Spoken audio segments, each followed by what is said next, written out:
Fresh. Tutazama kwenye klabu bingwa michezo ya awali kwenye timu zetu 4 za Tanzania. Yanga ndio timu pekee ambayo mpaka sasa imeweza kujivunia imepata ushindi na ikiwa nafasi ya pili kwenye kundi, lakini tukitazama Simba amepoteza nyumbani, tukitazama upande wa Azam pia amepoteza ugenini, tukitazama Singida amepoteza ugenini. Tuanze kwenye shirikisho. Hizi ni timu mpya kabisa. Singida pamoja na Azam ndio timu mpya kwenye mashindano, wameanza kwa kupoteza. Wewe kwa tafsiri yako unaziona wapi? Siwezi kuziona mbali kwa sababu pia malengo yao ilikuwa ni kuqualify hatua ya makundi na wamefanikisha kwenye hilo. Hivyo vingine vitakavyoendelea kwangu mimi itakuwa ni bonus, kama ambavyo hata kwenye tunasema malengo ya klabu zao ni bonus pia, kwa sababu wengi walikuwa na lenga hatua ya makundi. Mfano kama Azam imestruggle muda mrefu sana kutafuta hii nafasi ambayo wameipata round hii. Black Stars yes ni wapya kwenye mashindano, msimu wao wa kwanza kwenye ligi msimu uliopita wamepata tiketi ya kuja kucheza mashindano kwa mara ya kwanza pia. Kwa hiyo kuna vitu vingi wana miss experience kama team. Kuna baadhi ya wachezaji yes wana hizo experience, baadhi ya timu tofauti ambazo wamewahi kucheza. Mtu kama Chama amecheza kwa Simba, amecheza kwa Young Africans, amekuja kucheza kwa na Black Stars, amecheza kwa huko kwao Zambia. Kwa hiyo yeye ana hiyo experience, lakini experience ya team ndo haipo. Kwa hiyo kuna vitu vingi vina miss. Naamini wao kufika hapa ni mafanikio kwa msimu huu. Kikubwa ni muendelezo wao kushiriki mara kwa mara, ndio inaweza ikawa story nyingine ya kuizungumza. Lakini kwa sasa kwangu mimi sina ninachowadai, kwa sababu walikuwa hawawezi kufanya haya huko nyuma, lakini sasa hivi yanafanyika. Kwa hiyo tusubiri muendelezo, kwa sababu hata ubingwa wa mashindano ya Afrika pia hauji kwa bahati mbaya. Yaani wewe kama msimu wako wa kwanza na msimu wako wa bingwa, lazima tu unakutana na zile top teams, mwisho wa siku zinakuondoa kwa sababu ya experience ya mashindano. Wanajua kwenye hatua hizi ni nini kinatakiwa ili uweze kuwin mchezo. Michezo ya away inachezwa kwenye intensity ipi, michezo ya nyumbani unatakiwa kuchezaje. Kwa hiyo sina cha kuwadai Azam, sina cha kuwadai Singida, hata kama hawatavuka hatua ya makundi kwenda robo finali. Kwangu mimi ni achievement kubwa kwa upande wao, lakini wakivuka inakuwa ni big yes na ni bonus kwa upande wao, pia kwa upande wangu itakuwa ni bonus vile vile. Okay, tukitazama Azam ana mchezo hapa nyumbani, Singida pia ana mchezo hapa nyumbani. Hii ni nafasi yao sasa hivi kutumia tiketi za kucheza uwanja wa nyumbani, ukizingatia mara nyingi kwenye michuano ya klabu bingwa au shirikisho wengi wanapenda kupata point nyumbani, na Azam wana mchezo na Wydad, moja ya timu nzuri kwa sasa hivi ukiangalia kosi cha Wydad na performance yao. Je, tunaweza kuiona Azam kuweza kupata sare au ushindi wote kwenye mchezo utaocheza hapo Nyomani Complex?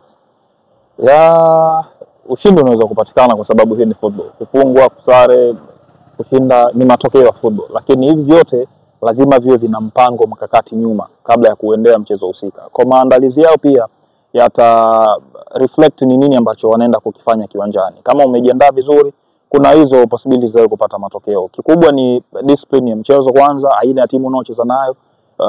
Let's say Azam wanacheza na Wydad Athletic, moja kati ya klabu bora kabisa kwenye mpira wa Kiafrika. Hakuna namna yoyote unaweza ukaondoa. Wamekuwa na mashabiki ambao tunaita ni die hard fans.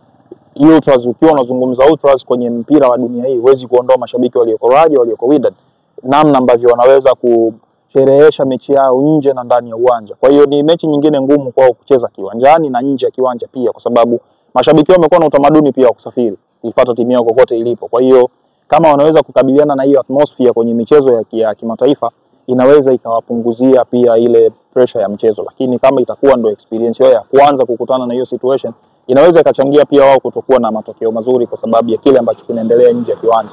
Kikubwa mimi nataka kuona mentality ya wachezaji, namna gani wanaweza kubehave kwenye game kubwa, namna gani wanaweza kupunguza idadi ya makosa, kwa sababu kufungwa inategemea na idadi ya makosa unayofanya na mpinzani wako anaweza kuyatumia makosa kwa kiasi gani. Kwa hiyo bado naamini nafasi ya wao kufanya vizuri ipo kama watafanya vitu vya msingi tu kiwanjani. Nidhamu ya mchezo, kumheshimu mpinzani unayecheza naye, kupunguza idadi ya makosa kwenye eneo lako la wins, kutumia nafasi unazotengeneza. Mechi ya kwanza Kitambala Bora mpoteza nafasi kadhaa ambazo angeweza kuconvert, huenda matokeo yasingekuwa hivi yalivyo wakati huu. Kwa hiyo matumizi ya nafasi pia ni moja kitu ambacho vilabu vingi vimekuwa vina struggle kwenye nyakati hizi. Kwa hiyo kwangu mimi naamini ni mechi ngumu kwa upande wa Azam nje na ndani, lakini mentality ya wachezaji inaweza ikaweka mechi kwenye mazingira ya tofauti. Kwa hiyo kwangu mimi kwa Azam sina doubt yoyote. Black Stars yes inaweza ikawa hivyo pia na wenyewe, kwa sababu kinachoangaliwa zaidi ni mentality ya timu yako. Wewe unauendea vipi mchezo? Approach yako ikoje? Ni nini ambacho unaweza kukifanya mechi kikiendea vile ambavyo wewe ulikuwa umepanga toka mwanzo. Unaweza kubadilika kutokana na mechi inavyoendelea. Ikiwa huwezi kubadilika, ikiwa mechi inaendelea huwezi kubadilika kimbinu, tatizo lingine linaanzia hapo. Unaweza kutengeneza makosa, unaweza kuconcede kwa sababu hujui ni nini kinatakiwa kufanyika. Pia kwenye eneo la mabadiliko, yes, tunasema substitution ni kama gambling, lakini kuna nyakati substitution ambazo unazifanya zinaweza zikakupa uhakika wa 70% mpaka 90% ya uhakika wa matokeo, na nyingine zinaweza kugharimu wewe kupelekea mchezo kupotea. Ni kwa sababu unafanya sababu ambazo sio za kiufundi. Tunasema ni like to like substitution, yani unamtoa beki wa kulia unamweka beki wa kulia, anakupa vitu vile vile ambavyo aliyotoka anakupa. Kinachobadilika tu ni energy, lakini vitu vingine vyote vya kiufundi viko the same. Kwa hiyo kwangu mimi naamini ni mentality tu ya team, mentality ya wachezaji, wao wanataka kuiweka mechi kwenye mazingira gani. Kucheza uwanja wa nyumbani ni moja, performance ya kiwanjani ni jambo la pili. Kwa hiyo kuwa nyumbani tu haikugarantiwa kushinda. Simba alikuwa nyumbani na amepoteza eneo ambalo amekuwa anatamba miaka nenda rudi, Benjamin Mkapa, lakini weekend hii amepoteana. Kwa hiyo inawezekana ukawa nyumbani na bado ukaendelea kupoteza mchezo. Okay, tukienda sasa kwenye klabu bingwa, Yanga